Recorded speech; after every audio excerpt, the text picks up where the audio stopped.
भारत के दक्षिणी राज्य केरल में हर साल 2 से 3 हजार लोग अपना धर्म बदलकर इस्लाम अपना लेते हैं। लेकिन इन बड़े आंकड़ों के पीछे कुछ ऐसे काले सच छिपे हैं जो दुनिया की नजरों से ओझल हैं। जैसे कि कुछ भोली भाली जवान लड़कियों को धोखेबाज लोग ड्रग्स देकर, उनके जज्बातों से खेलकर या यहाँ तक कि जबरदस्ती उनका धर्म बदलवा देते हैं। इसके बाद उनका ब्रेन वॉश किया जाता है और उन्हें झांसा देकर मिडिल ईस्ट ले जाकर आतंकियों की गुलाम और मानव बम बना दिया जाता है। आम जनता के बीच छिपकर रहने वाले ये आतंकी इसे बड़े फख्र से लव जिहाद का नाम देते हैं। केरल, जहां अलग अलग धर्मों के लोग हमेशा से शांति और भाईचारे के साथ रहते आए हैं, वहां यह समस्या काफी गंभीर रूप ले चुकी है। इसी वजह से 3 लड़कियों की सच्ची घटनाओं से प्रेरित होकर 2023 में द केरल स्टोरी नाम की एक फिल्म रिलीज हुई। इस फिल्म का मकसद लोगों को अपने आसपास फैले धार्मिक फरेब और मीठी मीठी बातें करने वाले लड़कों के जाल से सावधान करना है। कहानी की शुरुआत शालिनी नाम की एक लड़की से होती है, जिसका जन्म एक खुशहाल हिंदू परिवार में हुआ है। वह एक नर्सिंग कॉलेज में एडमिशन लेती है, जहां उसकी मुलाकात अपनी 3 रूममेट्स से होती है। गुलाबी कपड़े पहने हुए लड़की का नाम है निमाह मैथ्यूज। भारत में मैथ्यूज जैसा सरनेम सुनकर ही पता चल जाता है कि वह एक ईसाई परिवार से है। उसके ठीक सामने जो बैठी है, उसका नाम गीतांजलि है। उसके परिवार का धर्म क्या है, ये फिलहाल एक सस्पेंस रखा गया है। तीसरी लड़की के पहनावे को देखकर ही समझदार दर्शक तुरंत समझ जाएंगे कि वह एक मुस्लिम लड़की है। उसका नाम आसिफा है। अब आपके दिमाग में एक सवाल आ रहा होगा, अरे शुरुआत में तो कहा गया था कि ये 3 लड़कियों की कहानी है, फिर ये चौथी कहां से आ गई? जी हाँ, यही वो आखिरी लड़की आसिफा है, जिसने शुरुआत से ही बड़ी चालाकी से ये पूरा जाल बुना था। बाकी की 3 लड़कियां केरल के अलग अलग शहरों से आई थीं। आसिफा, जो कि वहीं की लोकल लड़की थी, उसने बाकी लड़कियों को बड़े प्यार से न्योता दिया। मेरा घर यहाँ से बहुत पास में, हम कभी भी जा सकते हैं। लेकिन उन्हें इस बात का जरा भी अंदाजा नहीं था कि कॉलेज के पहले ही दिन इन तीनों शिकारों की छुपकर तस्वीरें ली गई थीं। इनका पूरा डेटा तैयार करके उनके हेडक्वार्टर भेजा जा चुका था, जहां से इस खौफनाक प्लान को हरी झंडी मिल गई थी। इसके बाद आसिफा ने हॉस्टल में लड़कियों से कहा, Okay, so girls, we are going out for our first dinner together. Excited? मुझे ना एक छोटा सा काम है बीच के पास, मेरा कजिन नीचे वेट कर रहा है, तो तुम लोग भी चलो। लेकिन वो वहां अकेले नहीं घूमने वाली थीं। वहां अचानक आसिफा का चचेरा भाई और उसका एक दोस्त भी आ टपके, जो कुछ ज्यादा ही मिलनसार और मेहमान नवाज बन रहे थे। यहीं से उनके हनी ट्रैप का पहला कदम शुरू होता है। आसिफा का ये कजिन, जो एक मेडिकल का छात्र था, बहुत ही मीठी मीठी और लच्छेदार बातें कर रहा था। गाड़ी उसका दोस्त चला रहा था, जो कि एक छोटा मोटा बिजनेसमैन था। रास्ते भर ये दोनों अपने ऊंचे आदर्शों की बड़ी बड़ी बातें करते रहे, जैसे कि गरीबों को दान देना, चैरिटी करना और दुनिया को एक बेहतर जगह बनाना। बातों ही बातों में उन्होंने लड़कियों के दिमाग में ये डालना शुरू किया कि यही उनके इस्लाम धर्म की सच्ची सीख है। समंदर किनारे घूमने के बाद वो दोनों लड़के वहां से चले गए और लड़कियों ने डिनर करना शुरू किया। खाने से पहले मुस्लिम आसिफा और ईसाई निमाह ने प्रार्थना की। हिंदू परिवार से आने वाली शालिनी की ऐसी कोई आदत नहीं थी कि वो खाने से पहले भगवान का शुक्रिया अदा करे। जब सबने गीतांजलि से पूछा तो उसने बताया कि उसके पिता कहते हैं, अगर शुक्रिया अदा करना ही है तो उन किसानों का करो जिन्होंने ये अन्न उगाया है। तब जाकर सबको पता चला कि गीतांजलि का परिवार कम्युनिस्ट विचारधारा को मानता है। असल में गीतांजलि के पिता एक पुराने कम्युनिस्ट नेता थे और केरल जैसे राज्य में कम्युनिस्ट पार्टी का बहुत प्रभाव है, इसलिए वहाँ ऐसा होना बहुत आम बात है। इस पर आसिफा ने तुरंत टोका और कहा, Eating without prayer is a sin. खाना बहुत स्वादिष्ट था, इसलिए तीनों लड़कियों का पूरा ध्यान खाने पर ही रहा और उन्होंने इस बहस को आगे नहीं बढ़ाया। लेकिन घर लौटते वक्त आसिफा ने फिर से इसी बात को छेड़ा। और ये जो खाना हम खाते हैं ना, वो अल्लाह और उनके पैगंबर का रहम है हमारे ऊपर। अगर हम अल्लाह को थैंक्स नहीं बोलते तो उनका गुस्सा हमें हेल फायर तक ले जाता है। कम्युनिस्ट परिवार से ताल्लुक रखने वाली गीतांजलि का वैसे तो अपना कोई खास धर्म नहीं था, लेकिन उस पर अपने पिता के विचारों का गहरा असर था। उसने आसिफा की डराने वाली बातों का कड़ा पलटवार किया। इस पर आसिफा के पास बचने का कोई रास्ता नहीं था, तो उसने बात घुमाते हुए कहा, तुम्हारे पिता जो कहते हैं वो सब तो सिर्फ नेताओं के बनाए हुए खोखले नारे हैं। तभी हिंदू परिवार की शालिनी ने मासूमियत से पूछा, तुम्हारा अल्लाह हिंदुओं को पनिश क्यों करेगा? इस पर आसिफा ने अपना वही रटा रटाया जवाब दे मारा। तो जो अल्लाह में बिलीव करता है उन्हें जन्नत मिलता है, और जो इस्लाम में बिलीव नहीं करता है उन लोगों को दोज़ख की आग में जला दिया जाता है। इस दुनिया को सिर्फ अल्लाह चलाता है। यह कहकर वो एक गहरी आह भरते हुए वहां से चली गई, मानो वही एक है जिसे दुनिया का सबसे बड़ा सच पता हो। लेकिन इन धार्मिक बहसों के बावजूद उन चारों की दोस्ती टूटने के बजाय और गहरी होती गई। कुछ ही दिनों बाद आसिफा ने बड़ी चालाकी से उन तीनों को अपने घर ईद का जश्न मनाने के लिए बुलाया। वहां आसिफा के परिवार और रिश्तेदारों ने इन तीनों लड़कियों पर इतना प्यार लुटाया कि उन्हें बिल्कुल अपने घर जैसा महसूस होने लगा। इसी बहाने उनकी मुलाकात एक और हैंडसम लड़के से कराई गई, जो आसिफा के चचेरे भाई का ही दोस्त था। अब जरा इस खेल को समझिए, 3 गैर मुस्लिम लड़कियां और उनके सामने 3 हैंडसम मुस्लिम लड़के। क्या इत्तेफाक है ना? जैसे सब कुछ किस्मत ने तय किया हो। लेकिन असल में ये एक सोची समझी साजिश थी। बहुत जल्द ही शालिनी आसिफा के कजिन के प्यार में पड़ गई। उधर गीतांजलि भी दूसरे लड़के के साथ डेट पर जाने लगी। सिर्फ ईसाई लड़की निमा ही थी जो उनके इस जाल से बची रही और उसने लड़कों में कोई दिलचस्पी नहीं दिखाई। इसके बाद इस खौफनाक साजिश का अगला पड़ाव शुरू होता है। इस सिंडिकेट के दो बड़े लोग आसिफा को एक खास तरह का नशीला पदार्थ देते हैं। ये एक ऐसा ड्रग था जो इंसान के दिमाग पर असर करता है और धीरे धीरे उसकी लत लग जाती है। उन्होंने आसिफा से कहा कि इसका इस्तेमाल उन तीनों लड़कियों को पूरी तरह अपने कंट्रोल में करने के लिए करना है। हनी ट्रैप की पहली चाल कामयाब होने के बाद अब उनकी दूसरी खतरनाक चाल शुरू हो चुकी थी। उन आदमियों ने आसिफा को आगे के खर्चे के लिए पैसों की एक मोटी गड्डी भी थमा दी। फिर एक दिन वो तीनों लड़कियां मॉल में शॉपिंग करने गईं, जहां मॉल में कुछ ऐसा हुआ जिसने लड़कियों को अंदर तक हिलाकर रख दिया। भीड़ में एक अजनबी ने एक लड़की के साथ गंदी हरकत की। यह घटियापन बर्दाश्त के बाहर था। लड़कियों ने उस आदमी को रोका और उससे माफी मांगने को कहा, लेकिन उन्हें क्या पता था कि उस आदमी के साथी वहीं आसपास छिपे थे। वो तुरंत वहां इकट्ठा हो गए और उल्टा लड़कियों पर ही हावी होने लगे। जब लड़कियों ने देखा कि वो बातों से नहीं जीत पाएंगी और पुलिस को बुलाने की धमकी दी, तो उन गुंडों ने लड़कियों पर हाथ उठाना शुरू कर दिया। ये साफ था कि वो पूरी तैयारी के साथ आए थे। हर एक गुंडे ने एक लड़की को निशाना बनाया और हाथापाई करते हुए उनके कपड़े तक फाड़ दिए। सरेआम इतनी बड़ी बेइज्जती और शर्मिंदगी झेलने के बाद लड़कियां रोती बिलखती हॉस्टल वापस लौटी। तभी आसिफा ने अपना जहर उगलना शुरू किया। इतनी सारी लड़कियां थे मार्केट में, खाली तुम तीनों थी जिन्होंने हिजाब नहीं पहना था, राइट? हिजाब पहनी एक भी लड़की के साथ ना ही कभी रेप होता है। Because Allah always protects us. इस बार निमाह से चुप नहीं रहा गया। उसने कड़ा एतराज जताते हुए कहा, तुम्हारी हिम्मत कैसे हुई हमारे जीसस को झूठा कहने की? इस पर आसिफा ने पलटवार करते हुए कहा, गॉड का बेटा सूली पर लटकाया जा रहा है और गॉड आकर अपने बेटे को नहीं बचा पा रहा। वो तुम लोग का गॉड इतना हेल्पलेस है, खुद ही दूसरों से मदद मांगता रहता है। वो तुम लोग को कैसे बचाएगा?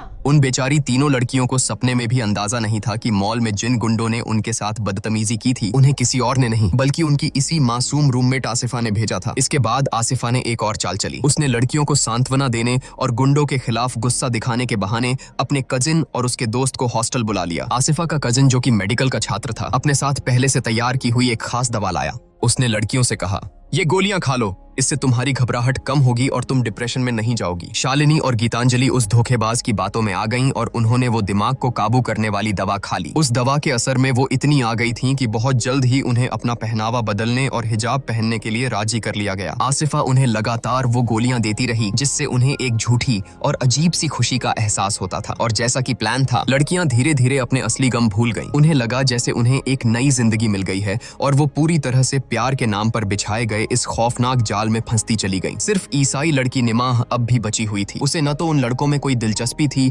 और आसिफा के इस रोज रोज के धर्म प्रचार से उसे सख्त चिढ़ होने लगी थी। इसी बीच उनकी तीसरी खतरनाक चाल, यानी प्रेग्नेंट करके शादी के लिए मजबूर करना, भी तेजी से अपना काम कर रही थी। झूठे प्यार का नशा शालिनी के सिर चढ़कर बोल रहा था। जब छुट्टियों में शालिनी अपने घर गई तो उसने हिंदू रीति रिवाजों को मानने से साफ इनकार कर दिया और अपनी ही परंपराओं का कड़ा विरोध करने लगी। गीतांजलि का हाल भी कुछ ऐसा ही था। छुट्टियां खत्म होने के बाद जब वो हॉस्टल लौटी तो उसने शालिनी के सामने अपने ही पिता की खूब बुराई की। गीतांजलि को इस बात का रत्ती भर भी अंदाजा नहीं था कि बहुत जल्द उसे अपने इन्हीं शब्दों पर इतना पछतावा होने वाला है कि वो उसे बर्दाश्त भी नहीं कर पाएगी। अब तक शालिनी और गीतांजलि उनके 3 खतरनाक जालों में पूरी तरह फंस चुकी थीं। अब बारी थी चौथी चाल की, यानी उन्हें एक कट्टरपंथी मौलवी के पास ब्रेन वॉश की शिक्षा के लिए ले जाना। उन्हें सच्चा ज्ञान देने का लालच देकर वहां ले जाया गया, जहां उनकी मुलाकात एक ऐसी लड़की से होती है जो कभी हिंदू हुआ करती थी, लेकिन अब पिछले 1 महीने से कुरान पढ़ना सीख रही थी।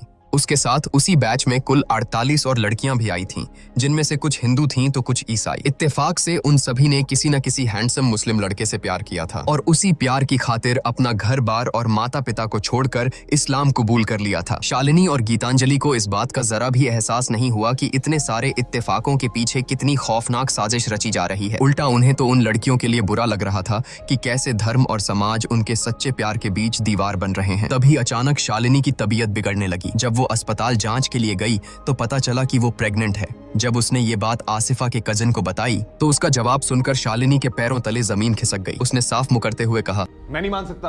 Okay, I am not that irresponsible. Ramiz, तुम ये क्या बात कर रहे हो? शालिनी का शादी से पहले प्रेग्नेंट होना उसके हिंदू परिवार के लिए बहुत बड़ी बदनामी और कलंक की बात थी। तभी आसिफा, जो एक हमदर्द बड़ी बहन का नाटक कर रही थी, उसने बीच बचाव करते हुए एक समाधान निकाला। उसने अपने कजिन से कहा कि वो शालिनी से शादी कर ले और यहीं आकर उनका असली मकसद बेनकाब हो गया। कजिन ने बड़ा नाटक करते हुए कहा, शालिनी को इस्लाम कबूल करना होगा। तुम हमारे लिए तुम इतना नहीं कर सकती शालिनी। प्यार में अंधी हो चुकी शालिनी आखिरकार राजी हो गई और इस तरह उसका पूरी तरह से ब्रेन वॉश करके उसे एक मुस्लिम बना दिया गया। उधर कजिन के दोस्त ने लाख कोशिशें की, लेकिन वो गीतांजलि को प्रेग्नेंट करने में कामयाब नहीं हो पाया। उनकी तीसरी चाल यहाँ फेल हो गई थी, इसलिए वो अब सिर्फ अपनी मीठी मीठी बातों से उसे अपने जाल में फंसाए रखने की कोशिश कर रहा था। गीतांजलि के पिता अचानक गंभीर रूप से बीमार पड़ गए और उन्हें अस्पताल में भर्ती कराना पड़ा। गीतांजलि छुट्टी लेकर उन्हें देखने घर गई, लेकिन उसके चेहरे पर कोई दुख या भावना नहीं थी। उसकी इस पत्थर जैसी बेरुखी को देखकर उसकी माँ पूरी तरह टूट गई। हद तो तब हो गई जब गीतांजलि ने अपने पिता के अस्पताल के बिस्तर के पास खड़े होकर उनसे कहा कि उन्हें ये सजा अल्लाह की नाफरमानी करने की वजह से मिली है। गीतांजलि ने अपने गंभीर रूप से बीमार पिता पर थूक कर नास्तिकों के प्रति अपनी नफरत जाहिर की और वहां से चली गई। लेकिन उसका बॉयफ्रेंड लगातार उस पर दबाव डाल रहा था, क्योंकि वो उसे बेचकर मिडिल ईस्ट भेजना चाहता था। शायद गीतांजलि के अंदर बचपन से ही एक विद्रोही स्वभाव था। प्यार के नाम पर रचे गए इस धोखे के भारी दबाव के बीच अचानक उसकी आंखें खुल गईं। उसने अपने बॉयफ्रेंड से साफ कह दिया, ये तो अच्छा है कि तू निकला इम्पोर्टेंट, वरना मेरा हाल भी शालिनी जैसा हो जाता और मैं भी तेरे बच्चे की माँ बन जाती। यह शब्द सुनते ही उसका बॉयफ्रेंड गुस्से से पागल हो गया। उसने फोन काट दिया और तुरंत गीतांजलि को उसकी न्यूड तस्वीरें और वीडियो भेज दिए, जो उसने तब छुपकर खींचे थे जब गीतांजलि नशे में थी। उसने गीतांजलि को धमकी देते हुए कहा, कर सीरिया चलेगी तू, और अगर ना बोलेगी तो तेरा वीडियो मैं करूंगा वायरल सोशल मीडिया पे। इस ब्लैकमेलिंग ने गीतांजलि को एक ऐसी अंधी गली में धकेल दिया जहां से कोई रास्ता नहीं जाता था। वो घर गई और अस्पताल से डिस्चार्ज होकर आए अपने पिता से आखिरी बार मिली। उसे अंदर ही अंदर बहुत पछतावा हो रहा था कि उसने कम्युनिस्ट विचारधारा को ठीक से क्यों नहीं समझा। साथ ही उसे अपने पिता पर भी गुस्सा आ रहा था कि उन्होंने कभी उसे नहीं बताया कि बाहरी दुनिया में ये धार्मिक कट्टरपंथी कितने खतरनाक हो सकते हैं। इतनी तकलीफ में होने के बावजूद उसने अपने साथ हो रहे इस खौफनाक ब्लैकमेल का सच किसी को नहीं बताया। इसी बीच दूसरी शिकार शालिनी के पैरों तले जमीन तब खिसक गई जब उसे पता चला कि धर्म बदलने के बाद जिस लड़के से उसे शादी करनी थी वो अचानक गायब हो गया है। उस कट्टरपंथी मौलवी ने शालिनी से कहा, तुम्हारी जैसी हालत है उसमें मुझे तुम्हारे लिए कोई दूसरा आदमी ढूंढना पड़ेगा। जब शालिनी ने इसके लिए मना किया तो मौलवी ने उसे डराते हुए कहा, बिना शादी के बच्चा पैदा करना हमारे यहाँ बहुत बड़ा गुनाह है। तुम्हारे बच्चे को भी ताउम्र इसकी सजा मिलेगी। तुम्हारे पास अब एक ही रास्ता है, जल्द से जल्द किसी से शादी कर लो और जिहाद की सेवा करके अपने गुनाहों की माफी मांगो। हैरानी की बात तो ये थी कि वो गायब हुआ लड़का वहीं बाहर खड़ा छुपकर ये सब तमाशा देख रहा था। मौलवी ने शालिनी के लिए एक नया और अनजान आदमी तय कर दिया और इस तरह शालिनी की शादी एक ऐसे आदमी से कर दी गई जिसे उसने जिंदगी में पहले कभी देखा तक नहीं था। जब शालिनी की माँ को यह सब पता चला तो वो बदहवास होकर भागी भागी आईं, लेकिन उनकी पत्थर दिल हो चुकी बेटी ने उनके लिए दरवाजा तक नहीं खोला। शालिनी की माँ ने रोते हुए यह सारी बात गीतांजलि को बताई। गीतांजलि अपनी जिगरी दोस्त को इस नरक से नहीं बचा पाई और अंदर से पूरी तरह टूट गई। दीवार पर टंगी उन महान नेताओं की तस्वीरें भी आज उसे नहीं बचा पाई। इसके कुछ ही समय बाद गीतांजलि की न्यूड तस्वीरें सच में अलग अलग वेबसाइट्स पर वायरल कर दी गईं। हर तरफ से मिल रही गालियों, तानों और बदनामी को वो बर्दाश्त नहीं कर पाई और उसने फांसी लगाकर अपनी जान दे दी। अपनी दोस्त की इस दर्दनाक मौत से बिल्कुल बेखबर शालिनी अब मिडिल ईस्ट जाकर अपने गुनाहों की माफी मांगने के उस खौफनाक सफर पर निकल चुकी थी। देश के बाहर एक ट्रांजिट स्टेशन पर उसे अचानक अपनी पुरानी रूममेट निमाह का फोन आया, जिससे बहुत दिनों से बात नहीं हुई थी। निमाह ने उसे जो बताया उसने शालिनी के पैरों तले जमीन खिसका दी। उसने बताया कि जिस धोखेबाज लड़के को शालिनी लापता समझ रही थी वो मरा या गायब नहीं हुआ है, बल्कि उसने कॉलेज में एक नई लड़की को अपने जाल में फंसा लिया है। इतना ही नहीं, उस धोखेबाज के दोस्त ने निमाह का पीछा किया और जब वो नहीं मानी तो उसने निमाह की ड्रिंक में नशीली दवा मिला दी। निमाह को बंधक बनाकर रखा गया और लगातार 7 दिनों तक हर रोज 20 आदमियों ने उसका रेप किया। किसी तरह वो अपनी जान बचाकर वहां से भाग निकली। निमाह ने शालिनी को गीतांजलि की दर्दनाक मौत और इस पूरी भयानक साजिश का सारा सच एक ही सांस में बता दिया। शालिनी के लिए एक साथ इतना बड़ा सच बर्दाश्त करना नामुमकिन था। परेशान होकर उसने अपने नए पति को यह सब बताया, लेकिन इतने धोखे खाने के बाद भी उसका ब्रेन वॉश इस कदर हो चुका था कि उसने खुद को ही तसल्ली देते हुए कहा, शायद यह गीतांजलि और निमाह को अल्लाह की बात न मानने की सजा मिली है। उसके पति ने भी ज्यादा कोई बात नहीं की और तुरंत सामान पैक करके वे आगे मिडिल ईस्ट के एक आतंकी ठिकाने के लिए निकल गए। मिडिल ईस्ट पहुंचने के बाद शालिनी को अनगिनत जुल्मों और तकलीफों का सामना करना पड़ा। वहीं उसने अपने बच्चे को जन्म दिया। इसी बीच उसका वो नया पति एक आतंकी हमले में मारा गया। पति के मरते ही शालिनी को तुरंत गुलाम बना लिया गया। उसका नवजात बच्चा उससे छीन लिया गया, जिसका फिर कभी कुछ पता नहीं चला। उसे एक कैंप में बंद कर दिया गया और वो आतंकियों की यौन दासी बनकर रह गई। आखिरकार एक सुबह वो 2 और लड़कियों के साथ वहां से भागने में कामयाब हुई, लेकिन आतंकियों ने जल्द ही उनका पीछा कर लिया। भागते हुए उन दोनों लड़कियों को आतंकियों ने गोली मार दी। शालिनी किसी तरह बच निकली और भागते भागते बेहोश होकर गिर पड़ी। आखिरकार अमेरिकी सेना के एक ड्रोन ने उसे देखा और उसे बचा लिया गया। यह पूरी खौफनाक कहानी शालिनी ने स्थानीय सरकार और अमेरिकी सेना के जॉइंट बेस पर अधिकारियों को हूबहू सुनाई थी। लेकिन फिल्म के अंत में दिखाया जाता है कि शालिनी को आतंकी गतिविधियों में शामिल होने के शक में फिलहाल हिरासत में रखा गया है और उसकी बताई गई इस कहानी की अभी भी जांच चल रही है। फिल्म के खत्म होने पर उन असली लड़कियों और उनके परिवारों के इंटरव्यू दिखाए जाते हैं जिन पर यह कहानी आधारित है। वे अपने साथ हुए इस दर्दनाक हादसे के जरिए दुनिया को आगाह करते हैं कि अपने आसपास फैले इन आतंकी फरेबों से सावधान रहें और हर उस इंसान से सतर्क रहें जो प्यार और धर्म का चोला ओढ़कर आपके करीब आता है। लेकिन इस कहानी का सबसे दुखद पहलू यह है कि जिन लड़कों और उनके साथियों ने इन मासूम लड़कियों को फंसाया था, वे सबूतों की कमी के कारण साफ बच निकले। उन्हें कोई सजा नहीं मिली। उनमें से कुछ विदेश चले गए तो कुछ वहीं अपना बिजनेस करके एक खुशहाल जिंदगी जी रहे हैं। यही है केरल की वो रुला देने वाली सच्ची कहानी। दोस्तों, शालिनी और गीतांजलि की इस दर्दनाक कहानी ने हमें यह सोचने पर मजबूर कर दिया है कि हम असल में कितने सुरक्षित हैं। आपको क्या लगता है, अपनी बेटियों और बहनों को प्यार के नाम पर बिछाए गए ऐसे खौफनाक जाल से बचाने के लिए एक परिवार को सबसे पहले क्या कदम उठाना चाहिए? अपनी राय कमेंट्स में जरूर बताएं। मैं आपके जवाब का इंतजार करूंगा और इसी तरह की फिल्मों का एक्सप्लेनेशन देखते रहने के लिए हमारे चैनल झटपट बॉलीवुड को जरूर सब्सक्राइब करें।